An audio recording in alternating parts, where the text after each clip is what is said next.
मवधि मोहितोन्मिषः। परीक्षित जी गुरुदेव शुकदेव जी के मुखारविंद से श्रीमद् भागवत कथा सुनते हुए विस्मित हुए। गुरुदेव के चरणों में निवेदन करने लगे, गुरुदेव मैं ये जानना चाहता हूं क्या भगवान में विषमता है? असुरों का राज्य नहीं चलने देते, देवताओं का चलने देते हैं। भगवान ने कहा प्रहलाद असुर थे, दैत्यानाम भगवान कहते हैं दैत्यानाम प्रहलादोस, दैत्यों में प्रहलाद में। भगवान की भक्ति चाहे जो वो भगवान का। शिशुपाल भगवान को बहुत अपशब्दों का प्रयोग करता था, गाली देता था, लेकिन भगवान शिशुपाल को मारते हैं तो नारकी जीवन नहीं, तरन तारण करते। और तीसरे जन्म में शिशुपाल और दंत भक्त को भगवान ने जब सदगति दी तो अपने में ही मिला लिया, भले शत्रु भाव रखते थे।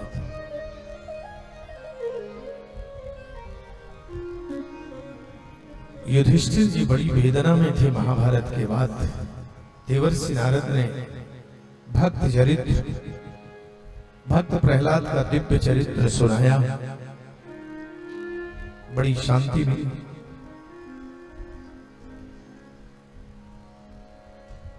सुखदेव जी महाराज वर्णन करते हैं, राजन हिरण्याक्ष के वध के बाद हिरण्यकश्यप ने अपने स्वजनों को, मित्रजनों को बहुत समझाया।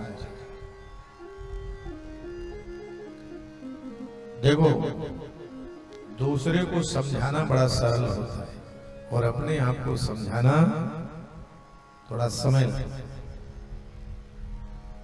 हिरण्याक्ष के वध के बाद हिरण्यकश्यप ने स्वजनों को तो समझा दिया, बढ़ जाओ बढ़,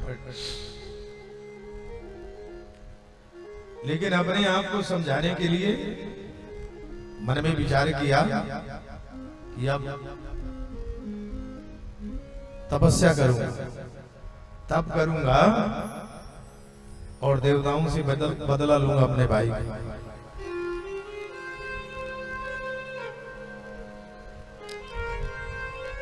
ये राक्षस असुर भगवान के विरोधी होते थे, लेकिन इनकी पत्नियां भगवान को बहुत चाहती थी।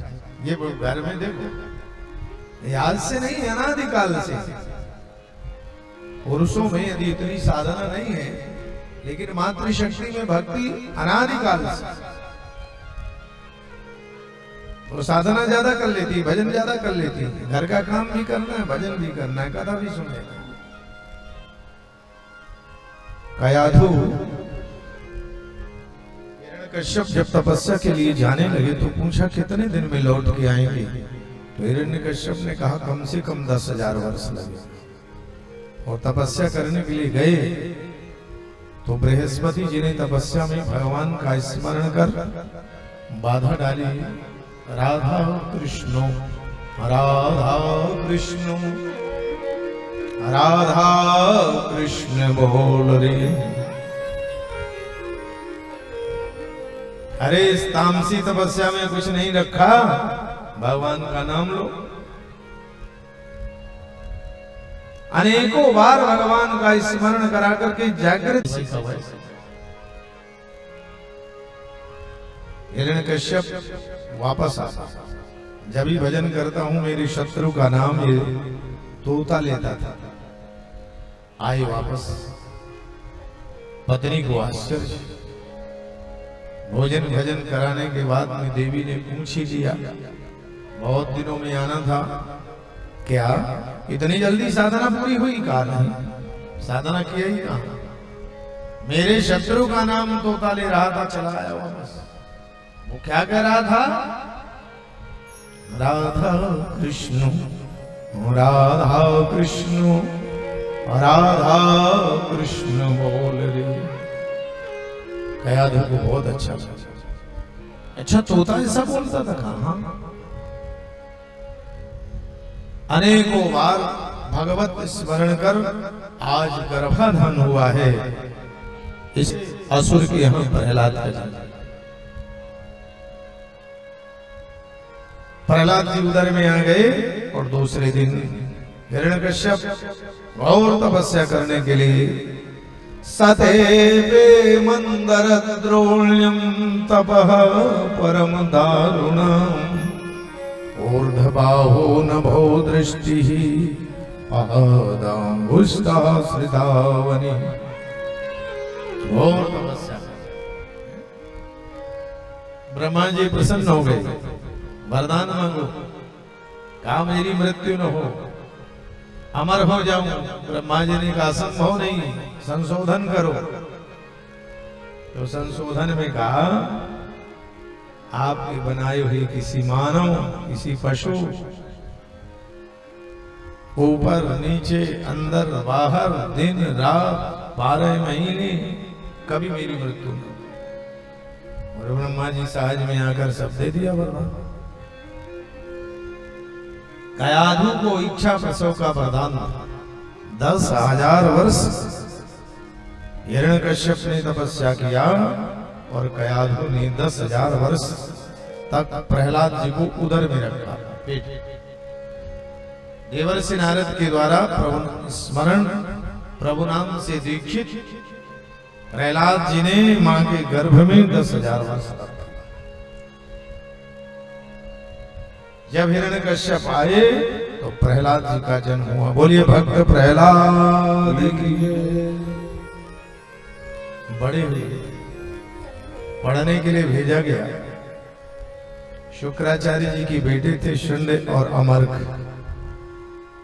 विद्यालय चलाते थे, वहां भेजा गया। उनको सांसारिक विद्याओं से क्या लेना देना, भगवान का स्मरण करते। प्रहलाद जी अपने बच्चों से भी भगवान का नाम बुलवाते।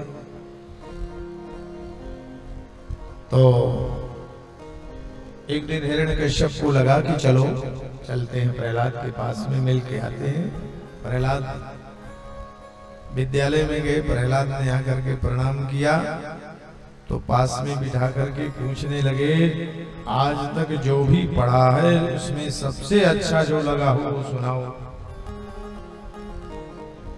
हिरण्यकश्यप को प्रहलाद जी ने कहा, पिताजी मैंने जो सुना है और जो पढ़ा है वो आप भी बड़े ध्यान से सुन लीजिए, बीच में बोलिएगा नहीं। भगवान को पाने के लिए इस मानव तन को प्राप्त किए हैं, आप लोग भी ध्यान से सुन लीजिए। भगवान को पाने के लिए इस मानव तन में 9 साधन है। वो 9 साधन क्या है? नौधा भक्ति, श्रवणम कीर्तनम विष्णु स्मरणम पाद सेवनम अर्चनम वंदनम दास्यम साख्यमात्म निवेदनम। ये 9 साधन। कथा श्रवण करना, पहली भक्ति है कथा श्रवण, कथा श्रवण का।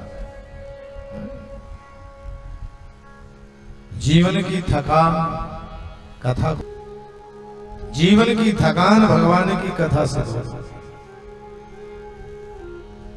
कीर्तन कीजिए। बीच में जो कीर्तन कराया जाता है ना, वो इसीलिए कीर्तन कराया जाता है कि जीवन की जो थकान है वो कहीं नींद आ जाए तो ताली बजाओ तो नींद भाग जाए। वैसी नींद आती है कभी कभी कथा में मस्त। क्यों? शांति मिलती तो नींद आती। तो पहले ऐसी व्यवस्था था, और नींद आवे, ऐसी नींद आए कि पीछे वाला व्यक्ति आगे वाले को धड़ाम से गिर गया और लगा पीठ में उसके, पूरा सिर उसके। वो बैठ अब वो गुस्से के मारे लाल, चलो कथा के बाहर चलो, फिर हम बताते हैं। हमारे चोट मारी बताएंगे चल बाहर। अब वो सोचा ये तो दंगा हो जाएगा, बाहर जाएगा। कहा भैया तुम समझे नहीं, मैंने गुरुदेव को प्रणाम किया, भाव में यहाँ करके ध्यान नहीं रहा, इसलिए मेरा सिर आपके ऊपर गिर गया।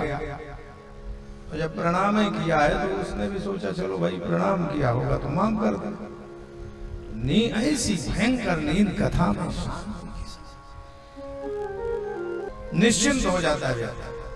आपकी गलती नहीं है, दो कारण है, या तो अच्छा अच्छा खा लिए तो नींद आ गई, और या कि जो है वाकई में संसार से निश्चिंत हो गए तो। और दोनों प्रकार की व्यवस्था हमारे ताल जी ने बना रखा है, इसलिए बीच में इनको भी आ जाती है। क्या करें, बोले वाले कृष्ण। कोई बात नहीं, कथा में सोना भी कल्याणकारी।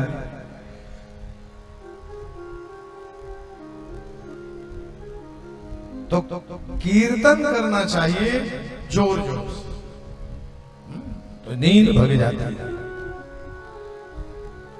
स्मरणम, कथा सुनने के बाद में हमें भाव मिलता है तो जप करो, स्मरण करो। आद सेवनम, गोपाल जी की सेवा करो।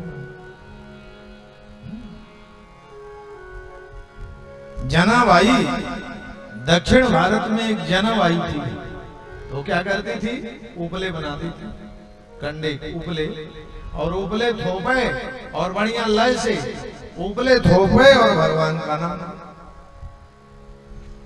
एक बार उसके उपले कोई चोरी कर ले, तो ग्राम प्रधान से कहती अब तुम्हारा गांव छोड़ के मैं भाग जाऊंगी। बोले क्यों? यहाँ ऐसे लोग कि मेरे उपले भी नहीं छोड़ते, चुरा ले जाते। तो प्रधान समझदार था, गांव में अपने सब प्रकार के भक्त होना चाहिए। तो प्रधान ने कहा देवी जना, तेरी कंडे की उपले की पहचान क्या है? कहा मेरे कंडे की पहचान है, कान में लगाओगे तो भगवान का नाम सुनाई देगा, ये है भक्ति। और कान के पास में जब वो उपला आया